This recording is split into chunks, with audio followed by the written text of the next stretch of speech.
1948ರಲ್ಲಿ ದೆಹಲಿಯಲ್ಲಿ ಬೆರಳೆಣಿಕೆಯಷ್ಟು ಕನ್ನಡಿಗರು ಸೇರಿಕೊಂಡು ಶುರು ಮಾಡಿದಂತಹ ಸಂಘವೊಂದು ಇವತ್ತು ಸಾವಿರಾರು ಮಂದಿ ಆಜೀವ ಸದಸ್ಯರನ್ನೊಳಗೊಂಡ ದೆಹಲಿ ಕರ್ನಾಟಕ ಸಂಘ ಅಂತ ಆಗಿದೆ. ಕರುನಾಡ ಸಾಂಸ್ಕೃತಿಕ ಪ್ರಜ್ಞೆಯನ್ನ ಮುಂದಿನ ಪೀಳಿಗೆಗಳಿಗೂ ಕೊಂಡೊಯ್ಯಬೇಕು ಅನ್ನುವ ದೂರದೃಷ್ಟಿಯಿಂದ ಸಂಘದ ಆಶ್ರಯದಲ್ಲಿ 1950ರ ದಶಕದಲ್ಲೇ ಟಿ.ಪಿ. ಕೈಲಾಸಂ ಅವರ ನಾಟಕಗಳು ನಡೀತಿದ್ವು. ಈಗಂತೂ ಒಂದು ವ್ಯವಸ್ಥಿತವಾದ ಆಡಿಟೋರಿಯಂ ಅನ್ನೇ ಮಾಡಿದ್ದಾರೆ. ಕರ್ನಾಟಕದ ಪ್ರತಿಯೊಂದು ಜಿಲ್ಲೆಯ ಸಾಂಸ್ಕೃತಿಕ ಕಲಾವಿದರಿಗೆ ತಮ್ಮ ಪ್ರತಿಭೆಯನ್ನು ಅನಾವರಣಗೊಳಿಸೋದಕ್ಕೆ ಇದು ರಾಷ್ಟ್ರಮಟ್ಟದ ದೊಡ್ಡ ವೇದಿಕೆಯೇ ಹೌದು. ಹಳಗನ್ನಡ, ನಡುಗನ್ನಡ ಹಾಗೂ ಹೊಸಗನ್ನಡಗಳಲ್ಲಿ ಸಾಹಿತ್ಯದ ವಿವಿಧ ಪ್ರಕಾರಗಳ ಕನ್ನಡದ ಪುಸ್ತಕಗಳನ್ನು ಹೊಂದಿರುವ ಗ್ರಂಥಾಲಯವೂ ಕೂಡ ಸಂಘದ ಆವರಣದಲ್ಲಿ ಇದೆ.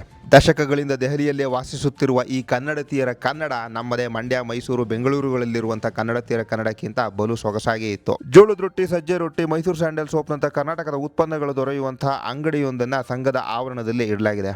ಇಲ್ಲಿರುವಂತಹ ಕರ್ನಾಟಕ ಆಹಾರ ಕೇಂದ್ರಕ್ಕೆ ಕನ್ನಡಿಗರಿಗಿನ್ನ ಕನ್ನಡೇತರರೇ ಬಹಳ ಹೆಚ್ಚಾಗಿ ಬಂದು ಕರುನಾಡಿನ ಬಗೆ ಬಗೆಯ ಭಕ್ಷ್ಯಗಳನ್ನು ಆಸ್ವಾದಿಸ್ತಾರೆ.